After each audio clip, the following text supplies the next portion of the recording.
చంద్రబాబు గారి రక్తంలోనే SC, ST, BC మైనారిటీల మీద ఏ కోశానా కూడా ఏనాడు కూడా ఈ మనిషికి ప్రేమే లేదు. ఎస్సీలో పుట్టాలని ఎవరైనా అనుకుంటారా అని ఒక ముఖ్యమంత్రి స్థానంలో ఉన్న వ్యక్తి నోరు పారేసుకుంటే గ్రామాలలో ఆ ఎస్సీలు ఎలా బ్రతకగలుగుతారు అని చెప్పి కనీసం ఆలోచన కూడా చేయకుండా నోట్లో నుంచి అంత చులకనగా మాట్లాడే స్వభావం. బీసీల తోకలు కత్తిరిస్తా ఖబర్దార్ అన్న వ్యక్తి పేద సామాజిక వర్గాలంటే గిట్టని ఈ వ్యక్తి మన మాదిరిగా ఈ పేద అక్క చెల్లెమ్మలు బాగుండాలి, ఈ పేద కుటుంబాలు బాగుండాలి అని ఏకంగా 31 లక్షల ఇళ్ల పట్టాలు రాష్ట్రంలో ఎప్పుడు జరగని విధంగా, దేశంలో కూడా ఎప్పుడు చూడని విధంగా ఏకంగా 31 లక్షల ఇళ్ల పట్టాలు, అందులో 22 లక్షల ఇళ్ల నిర్మాణం చేయాలని ఆ పెద్ద మనిషికి ఎందుకు అనిపిస్తుంది? పెత్తందారి పార్టీలకు, ఈ పెత్తందారి నాయకులకు చదువుకునే మన పేద పిల్లలకు ఒక అమ్మఒడి ఇవ్వాలని, ఓ విద్యా దీవెన ఇవ్వాలని, ఓ వసతి దీవెన ఇవ్వాలని, ఓ గోరు ముద్ద ఇవ్వాలని, ఓ విద్యా కానుక ఇవ్వాలని, ఓ ట్యాబులు ఇవ్వాలని, ఓ ఇంగ్లీష్ మీడియంలో చదువులు చెప్పించాలని, బైలింగ్వల్ టెక్స్ట్ బుక్స్ ఇవ్వాలని, మన గవర్నమెంట్ బడులలో మన క్లాస్ రూమ్లలో డిజిటైజేషన్ జరగాలి అని, ఐఎఫ్పీలను ఏర్పాటు చేయాలని, నాడు నేడుతో మన చదువులు మన బడులు రూపురేఖలు మార్చాలి అని ఇటువంటి పెత్తందారి నాయకులకు గాని, ఇటువంటి పెత్తందారి పార్టీలకు గాని ఎందుకు అనిపిస్తుంది అని ఒక్కసారి ఆలోచన చేయమని అడుగుతా ఉన్నా. పెత్తందారి పార్టీలకు, పెత్తందారి నాయకులకు మన అక్క చెల్లెమ్మలకు ఒక దిశ యాప్ తేవాలని, మన అక్క చెల్లెమ్మలకు ఒక అమ్మఒడి ఇవ్వాలని, మన అక్క చెల్లెమ్మలకు ఒక ఆసరా ఇవ్వాలని, మన అక్క చెల్లెమ్మలకు ఒక 0 వడ్డీ తేవాలని, ఒక 0 వడ్డీ ఇవ్వాలని, ఒక చేయూత ఇవ్వాలని, అక్క చెల్లెమ్మల పేరిట 31 లక్షల ఇళ్ల పట్టాలు ఇవ్వాలని, అందులో 22 లక్షల ఇళ్ల నిర్మాణం పూర్తి చేసి కట్టించి ఇచ్చి ఆ అక్క చెల్లెమ్మల ముఖాలలో చిరునవ్వులు చూడాలని ఆ పెత్తందారి పార్టీలకు, ఆ పెత్తందారి నాయకులకు ఎందుకు అనిపిస్తుంది అని ఒక్కసారి ఆలోచన చేయమని అడుగుతా ఉన్నా. పెత్తందారి పార్టీలకు, ఆ పెత్తందారి నాయకులకు మన రైతన్నలకు పగటిపూట 9 గంటల పాటు ఉచిత విద్యుత్ ఇవ్వాలని, ఒక రైతు భరోసాతో రైతన్నను ఆదుకోవాలని, వారిని చేయి పట్టుకొని నడిపించే ఒక ఆర్బీకే వ్యవస్థను వాళ్ళ ముందరే పెట్టాలి అని చెప్పి ఎందుకు అనిపిస్తుంది అని చెప్పి ఒక్కసారి ఆలోచన చేయమని కోరుతా ఉన్నా. పెత్తందారి పార్టీలకు, పెత్తందారి నాయకులకు, పేదలకు వైద్యం ఆరోగ్యం పట్ల వారికి ఒక మెరుగైన ఆరోగ్యశ్రీ పథకం రావాలని, ఇవ్వాలని, ఓ ఆరోగ్య ఆసరాతో ఆదుకోవాలని, ఓ 104 ఒక 108 ఫోన్ కొడితే చాలు కుయ్ కుయ్ కుయ్ అంటూ ఆ పేదవాడి ముంగిటికి వచ్చి ఆ పేదవాడికి అండగా నిలబడే పరిస్థితి రావాలని, గ్రామ స్థాయిలోనే ఓ విలేజ్ క్లినిక్ రావాలని, ఓ ఫ్యామిలీ డాక్టర్ కాన్సెప్ట్ తీసుకొని రావాలి అని, హాస్పిటల్లన్నీ కూడా రూపురేఖలు మారాలని, ఆ హాస్పిటల్లో పేదవాడు వైద్యం కోసం వెళితే ఏకంగా 53,000 మంది డాక్టర్లను, నర్సులను హాస్పిటల్లో రిక్రూట్ చేయాలి అని ఎందుకు అనిపిస్తుంది అని చెప్పి ఆలోచన చేయమని కోరుతా ఉన్నా. ఆ పెత్తందారి పార్టీలకు, ఆ పెత్తందారి నాయకులకు గ్రామ స్థాయిలోనే ఒక లంచాలు లేని వ్యవస్థను తేవాలని, గ్రామ స్థాయిలోనే ఓ వివక్ష లేని వ్యవస్థను తీసుకొని రావాలని, గ్రామ స్థాయిలోనే ఓ వాలంటీర్ వ్యవస్థ తీసుకొని రావాలని, గ్రామ స్థాయిలోనే ఓ సచివాలయాలు, వార్డు సచివాలయాలు, గ్రామ సచివాలయాలు తేవాలని, ఓ వివక్ష లేని, ఓ లంచాలు లేని వ్యవస్థ ప్రతి పేదవాడికి కూడా అందుబాటులోకి ఉండాలి, తేవాలి అని ఆ పెత్తందారి నాయకులకు, ఆ పెత్తందారి పార్టీలకు ఎందుకు అనిపిస్తుంది అని చెప్పి ఆలోచన చేయమని కోరుతా ఉన్నా మీ అందరికీ కూడా. ఈ పెత్తందారి పార్టీలకు, ఈ పెత్తందారి నాయకులకు నామినేటెడ్ పోస్టుల్లోనూ, నామినేషన్ మీద ఇచ్చే కాంట్రాక్టుల్లోనూ 50% నా ఎస్సీ, నా ఎస్టీ, నా బీసీ, నా మైనారిటీ అంటూ వాళ్ళకు 50% పదవులు వాళ్ళకే ఇవ్వాలని, ఇచ్చేట్టుగా ఏకంగా చట్టం తీసుకొని రావాలి అని వాళ్ళకు ఎందుకు అనిపిస్తుంది అని ఆలోచన చేయమని అడుగుతా ఉన్నా. మంత్రి మండలిలో, మీ బిడ్డ మంత్రి మండలిలో ఏకంగా 4 డిప్యూటీ సీఎం పదవులు నా నా నా అంటూ నా ఎస్సీలకు, నా ఎస్టీలకు, నా బీసీలకు, నా మైనారిటీలకు మనమిస్తే మంత్రి మండలిలో ఏకంగా 68% మంత్రి పదవులు నా నా నా అంటూ నా ఎస్సీలకు, నా ఎస్టీలకు, నా బీసీలకు, నా మైనారిటీలకు మనమిస్తే సామాజిక పరంగా, రాజకీయ పదవుల్లో దేశ చరిత్రలో ఎప్పుడు చూడని విధంగా ఈ 56 నెలల్లో అడుగులు పడ్డాయి. ఏకకాలంలో శాసనసభ స్పీకర్గా ఒక బీసీ, ఏకకాలంలో శాసనసభ మండలి చైర్మన్ గా ఒక ఎస్సీ, శాసనసభ శాసన మండలి డిప్యూటీ చైర్పర్సన్ గా ఒక మైనారిటీ అక్కకు పెద్ద పీట వేసిన ఏకైక ప్రభుత్వం మీ బిడ్డ ప్రభుత్వం అని కూడా చెప్పడానికి గర్వపడతా ఉన్నా. మనందరి ప్రభుత్వం వచ్చాక రాజ్యసభకు 8 మందిని పంపిస్తే అందులో 4 నా వాళ్ళు అనుకుంటా ఉన్నా నా ఎస్సీ, ఎస్టీ, బీసీ, మైనారిటీ వర్గాల వారు అని చెప్పడానికి గర్వపడతా ఉన్నా.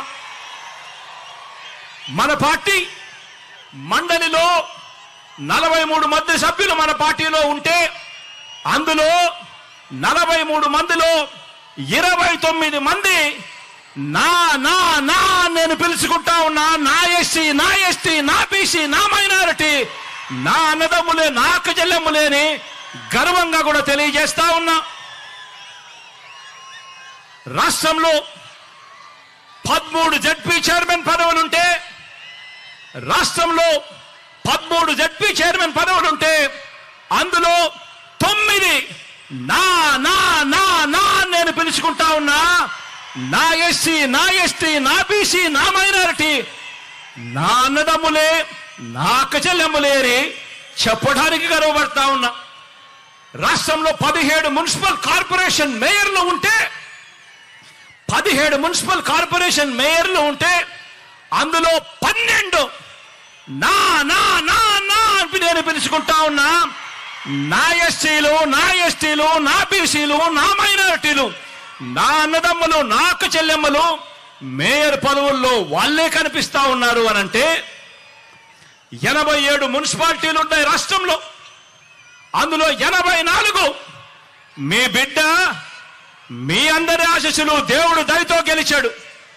ఆ 84 నీ బిడ్డ గెలుచుకుంటే అందులో నా నా నా నా పిలుచుకుంటూ ఏకంగా ఆ 84లో 58 నా ఎస్సీ, నా ఎస్టీ, నా బీసీ, నా మైనారిటీ మున్సిపల్ చైర్మన్ల పదవుల్లో నా అన్నదమ్ములు, నా అక్క చెల్లెమ్మలు ఇవాళ కనిపిస్తా ఉన్నారు. 196 మార్కెట్ కమిటీ చైర్మన్లు ఉంటే అందులో 117 ఏకంగా నా నా నా నా అని చెప్పి నేను పిలుచుకునే నా ఎస్సీ, నా ఎస్టీ, నా బీసీ, నా మైనారిటీ అన్నదమ్ములు, అక్క చెల్లెమ్మలే ఉన్నారు. 137 కార్పొరేషన్ చైర్మన్ పదవులు ఉంటే అందులో 79 నా ఎస్సీ, నా ఎస్టీ, నా బీసీ, నా మైనారిటీ అని చెప్పి ఆప్యాయంగా నేను పిలుచుకునే నా అన్నదమ్ములు, నా అక్క చెల్లెమ్మలే ఇవాళ అక్కడ కనిపిస్తా ఉన్నారు. మొత్తంగా రాజకీయ నియామకాలు పదవుల్లో సగానికి పైగా మొత్తంగా రాజకీయ నియామకాల్లో, మొత్తంగా రాజకీయ పదవుల్లో సగానికి పైగా ఎవరున్నారో తెలుసా? నా అక్క చెల్లెమ్మలు ఉన్నారు అని గర్వంగా కూడా చెప్తా ఉన్నా. ఈరోజు నా అక్క చెల్లెమ్మలు ఇవాళ పదవుల్లో ఉన్నారు అని గర్వంగా చెప్పగలుగుతా ఉన్నాను. మన ప్రభుత్వం అధికారంలోకి వచ్చిన తర్వాత ఈ 56 నెలల కాలంలో ఏకంగా 2,10,000 పైచిలకు గవర్నమెంట్ ఉద్యోగాలు మీ బిడ్డ ప్రభుత్వం ఇస్తే, ఈ 2,10,000 గవర్నమెంట్ ఉద్యోగాలలో ఏకంగా 80% నా ఎస్సీ, నా ఎస్టీ, నా బీసీ, నా మైనారిటీ, నా చెల్లెమ్మలు, నా తమ్ముళ్ళే ఈరోజు ఉద్యోగాల్లో ఉన్నారు అని చెప్పడానికి గర్వపడతా ఉన్నా. ఇలాంటి సామాజిక న్యాయం మనందరి ప్రభుత్వంలో కాకుండా మరెక్కడైనా చూశారా అని చెప్పి నేను అడుగుతా ఉన్నాను ఇదే వేదికపై నుంచి. ఈరోజు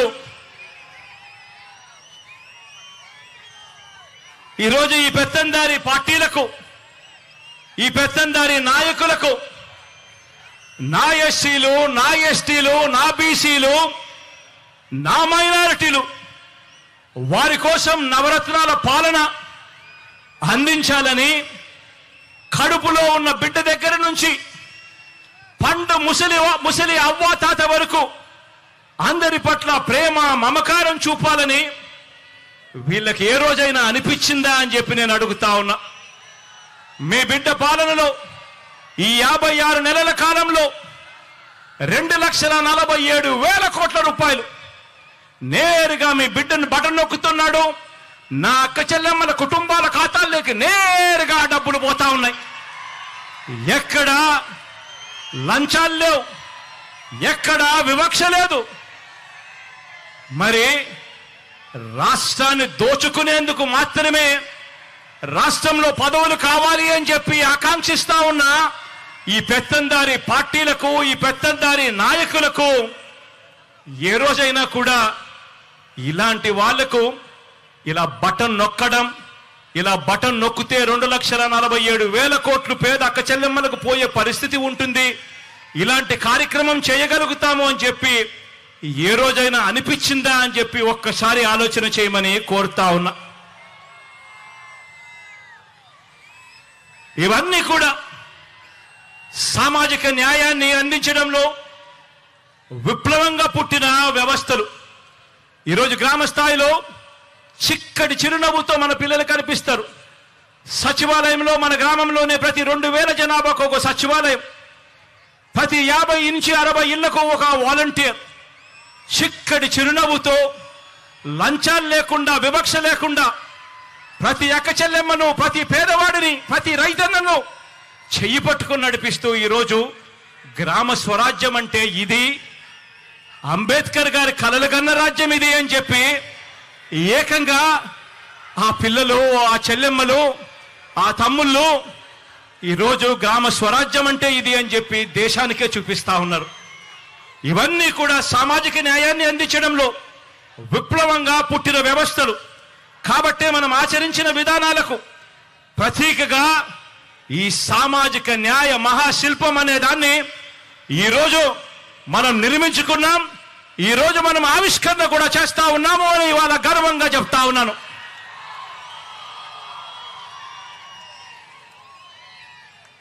ఈరోజు మనందరి ప్రభుత్వం, మీ బిడ్డ ప్రభుత్వం, మీ కష్టం తెలిసిన మీ అన్న ప్రభుత్వం ఇంటింటా కూడా ప్రతి గ్రామం నుంచి, కుప్పం నుంచి ఇచ్చాపురం వరకు ఏ గ్రామాన్నైనా కూడా తీసుకోండి, ప్రతి గ్రామంలో కూడా మార్పులు కనిపిస్తాయి. ప్రతి గ్రామంలో కూడా ఇంటింటా కూడా ఒక చదువుల విప్లవం కనిపిస్తుంది. ప్రతి గ్రామంలో కూడా ఇంటింటా కూడా ఒక మహిళా సాధికారత విప్లవం కనిపిస్తుంది. ప్రతి గ్రామంలో పరిపాలన సంస్కరణలు కనిపిస్తాయి. ప్రతి గ్రామంలోనూ ఒక వ్యవసాయ విప్లవం కనిపిస్తుంది. ప్రతి గ్రామంలోనూ కూడా పారిశ్రామిక మౌలిక సదుపాయాల విప్లవం కల్పించేట్టుగా దిశగా ఆ జిల్లాలో ఎప్పుడూ చూడని విధంగా ఈరోజు అభివృద్ధి కనిపిస్తా ఉంది. వైద్య ఆరోగ్య రంగంలో ఎప్పుడూ కూడా ఊహించని విధంగా గ్రామ స్థాయిలోనే మార్పు చెందిన మరో విప్లవం మన పిల్లలకు అక్కడే కనిపిస్తూ ఉంది. కడతా ఉన్న డిజిటల్ లైబ్రరీలు కనిపిస్తూ ఉన్నాయి. ప్రతి అంశంలోనూ కూడా పేదల అభివృద్ధికి, పేదల అభ్యున్నతికి తీసుకుంటా ఉన్న ప్రతి ఒక్క నిర్ణయానికి కూడా దేవుడి దయ, ప్రజలందరి చల్లని దీవెనలు కలకాలం ఉండాలని చెప్పి ఆ మహానుభావుడి విగ్రహాన్ని ఆవిష్కరించే కార్యక్రమంలోకి ఇక్కడ నుంచి అందరం కూడా బయలుదేరి ఎక్కడికి పోదాము అని చెప్పి కూడా ఈ సందర్భంగా తెలియజేస్తా ఉన్నాను.